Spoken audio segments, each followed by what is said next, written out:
2012 Volkswagen Sharan 2-liter TDI. I'm getting this error P229F NOx sensor 2. NOx sensor 1 is located by the DPF, but the NOx sensor 2 is just after everything, after DPF, after the catalytic converter, along the exhaust.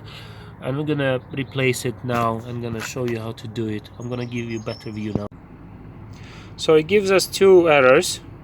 NOx sensor circuit range performance, bank 1 sensor 2. Bank 1 means first cylinder head. We have only one cylinder head because it's not V-shaped engine or any of that. It's the 4-cylinder engine. Sensor 2, it means it's a sensor 2. So if sensor 1 is like somewhere before DPF, sensor 2 is nearly after everything, at the end of catalytic converter. We're gonna see it in a minute. And then second error is NOx catalyst efficiency below threshold, because it's showing that something wrong with this sensor.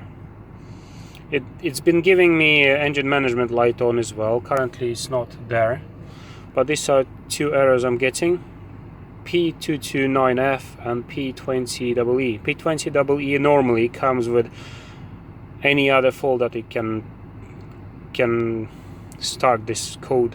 So we need to sort out that sensor. So I'm gonna replace the sensor. I've ordered it, I got it today, and I'm gonna replace it. This is our lovely sensor. That's the part number 030907807AF. Those last letters, I think they can vary. I've seen AD selling for the same Sharan. That's probably the latest one at the moment, because this is like a update. So 030907807, some letters, AF. But the price for it is not that attractive. That's in British pounds. Anyway, let's get sorted. Now back to our sensor. We have a catalytic converter here, and after everything there is a sensor here. Just a sec, let me give you a better view. This is the one. That's our NOx sensor 2. And there is a wire that goes underneath this plastic trim, which is this one here, which is held a few 10mm nuts. We're gonna do them now and disconnect it. So for this plastic cover we have these 10mm plasticky nuts. They have a little retainers to keep them in place. So what you can do, anywhere they are, you just undo them. Yes, that's it, the panel has dropped. 7 nuts in total. Now from this sensor is quite simple here. Wire goes and it's held by some clips, and that's the remaining bit of the sensor. So this metal plate comes with the sensor, so we're gonna disconnect this connector. So we pull this gray bit out, you press on it, and then you take the connector off, or you can help as usual with a screwdriver from this end. Then it's gonna come off like that. And now I have two 10mm nuts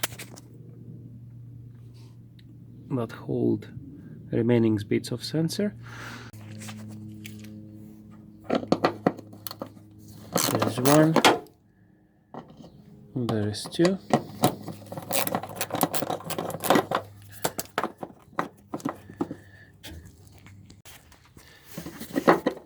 So when this is out, I can release these metal clips, take it all out. Then the sensor itself is a 22mm nut here, or bolt, whatever you call it. It's in a part of the sensor. Normally on these sensors you use a 22mm socket like this. This is a bit for wires, so it's nice and easy, but there is no space to put the ratchet on, so I'm gonna use 22mm spanner. and just go careful with it. Someone said that it's better to do it when it's cold, so the car is cold now, so I'm gonna do it now. Now if we compare old unit to the new unit, part numbers look a bit different. First three symbols apparently is the car it's going to, so 8K0 and 03L, anything else is the same, 907, 807. Accordingly to trade part specialist in Bristol, they assure me that it's the suitable part, so you can use either of these part numbers. By the look of it, sensors, it looks the same, 8K0 907 807 or 303L 907 807. And if we look at here, this is my reg, so that should fit. I'm gonna fit it in. I'm not gonna show you how to do it because it's pretty simple. You put these bolts back in, connect the plug, put the sensor in. When you disconnect the sensor, make sure you go careful so you don't break it. Don't break the thread because it's, you know, high temperature, it's exhaust, so make sure you get a proper good grip on this bolt bit. And that's it.